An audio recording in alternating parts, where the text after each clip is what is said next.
Hello everyone, আশা করি সবাই ভালো আছেন। তাড়াতাড়ি বাংলা টিউটোরিয়ালে সবাইকে স্বাগতম জানাচ্ছি। আমি গোবিন্দ দাস। তো আজকের বিষয়টি নিয়ে যে আলোচনা করব, আমাদের দুটি বিষয়, সেটা হচ্ছে ফাইনাল এবং কনস্ট্যান্ট কিওয়ার্ড নিয়ে। তো আমি গত লেকচার ভিডিওটি দেখিয়েছিলাম বার কিওয়ার্ডটি নিয়ে কিভাবে কাজ করা হয়, বার কিওয়ার্ডটি। তো আজকে যে বিষয়টি আলোচনা করবো ফাইনাল এবং কিওয়ার্ড কনস্ট্যান্ট নিয়ে। তো ফাইনাল কিওয়ার্ডটা কি সেটা সম্পর্কে আমরা একটু জেনে নেই। ফাইনাল কিওয়ার্ডটা হচ্ছে আমাদের কোনো কিছু মান, ভেরিয়েবল বা ফিক্সড কোনো কিছু মান ফিক্সড করে দেওয়া হচ্ছে ফাইনাল কিওয়ার্ডের কাজ। ধরে নেওয়া যাক, রিয়েল লাইফে যদি আমরা চিন্তা করি, আমরা একটা কোনো কিছু প্রোগ্রামিং এর জন্য কোনো একটা মানুষকে আমরা তার ফিক্সড করে দিলাম ওই জায়গা পজিশন।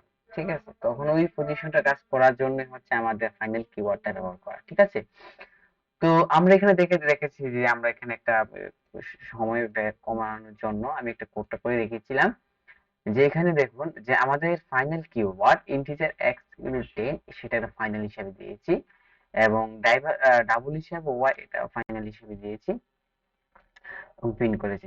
টোটাল বিষয়টা হচ্ছে আমাদের এখানে আমরা ফাইনাল হিসাবে ডিক্লেয়ার করেছি। পরবর্তীতে আমরা এগুলো চেঞ্জ করতে পারবো না। ধরে নেওয়া যাক আমরা এখানে যে X equal 10, Y equal Y 34 matches hello world. হ্যাঁ, তো এটা হচ্ছে আমাদের ফাইনাল কিওয়ার্ডের কাজটা, যেখানে আমরা মান একবার ফিক্সড করে দেওয়া হয়েছিল। ধরুন আমরা এক্স এর মান যদি আমরা 5 দিই, সেটা কাজ করবে না। সেটা মান আহ, আমরা চেঞ্জ করতে পারবো না, কারণ আমরা এখানে বলে দিয়েছি the final variable X can be set. ঠিক আছে, তো আশা করি সবাই বুঝতে পেরেছেন যে ফাইনাল কিওয়ার্ডটা কি, কেন কি কাজটা করে।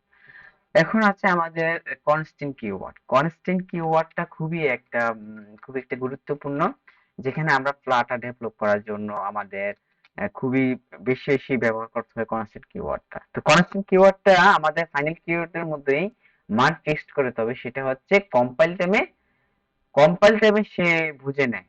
যেমন আমরা ভার কিওয়ার্ডে আমরা জেনেছিলাম যে আমরা যেই টাইপেরই আমরা ভেরিয়েবল দেই না কেন, ধরুন আমরা এই জিনিসটাতে আমরা কনস্ট্যান্ট দিলাম, কনস্ট্যান্ট ওকে, আমরা কনস্ট্যান্ট দিলাম, কনস্ট্যান্ট দিলাম,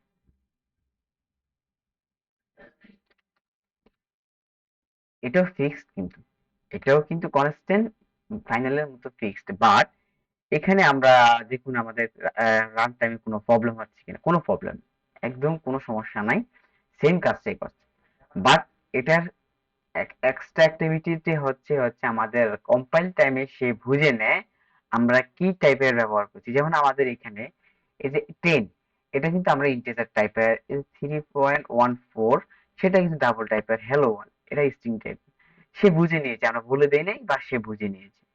এটাই হচ্ছে আমাদের কনস্ট্যান্ট কিওয়ার্ডের সব থেকে বেশি ইম্পর্টেন্ট একটা কাজ আর কি। আরেকটা বিষয় আমরাকে বলে রাখি, যদিও আমরা এই বিষয়টি নিয়ে আমরা আরো কিছু, যখন আমরা রিয়েল লাইফে কাজ করব, তখন আমরা এই সম্পর্কে আমরা আরো ভালো প্রপারলি, আপনি যখন রিয়েল লাইফে কাজ করতে করতে আপনি যখন একটা লাইফে এক্সপিরিয়েন্স গেদার করবেন, তখনই আপনি বুঝতে পারবেন প্রোগ্রামিং বিষয়টা সবগুলো মানে বেসিক জিনিসগুলো আপনার কতটা গুরুত্বপূর্ণ, তা আপনি জানতে পারবেন।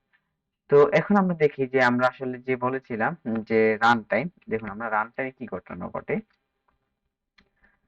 এক্স ডট রান টাইম,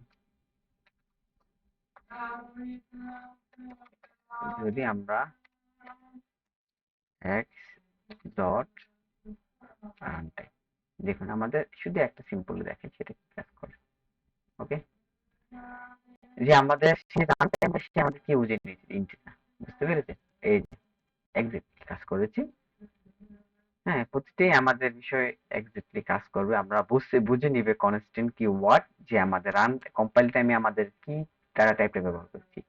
তো বুঝতে পেরেছে যে আমাদের যদি আপনাদের কখনো ভাইবাতে জিজ্ঞেস করা হয় যে ফাইনাল কিওয়ার্ড, ভার কিওয়ার্ড, কনস্ট্যান্ট কিওয়ার্ড কিভাবে কাজ করে এবং কোন কিওয়ার্ডের কি কাজ, আসলে আপনারা বুঝতে পেরেছেন। আশা করি আপনাদের বেসিক যে কনসেপ্টটা ক্লিয়ার হয়েছে, এবং কি আপনাদের এই সম্পর্কে আপনারা আরো যখন কাজ করবেন, আশা করি আপনাদের আরো বেশি অভিজ্ঞতা লাভ করবেন। তো আমার ভিডিওটি যদি ভালো লাগে অবশ্যই লাইক, কমেন্ট, শেয়ার এবং অবশ্যই চ্যানেলটি সাবস্ক্রাইব করবেন। তো ভিডিওটি শেষ করার আগে আমি একটা কথা বলে যাচ্ছি, যদিও আপনারা যদি ফ্লাটার ডেভেলপ করার একটা কেরিয়ার নিয়ে করতে চান, তাহলে অবশ্যই আমার ভিডিওটা সিরিয়াল মেনটেন করে অবশ্যই দেখবেন। ধন্যবাদ সবাই।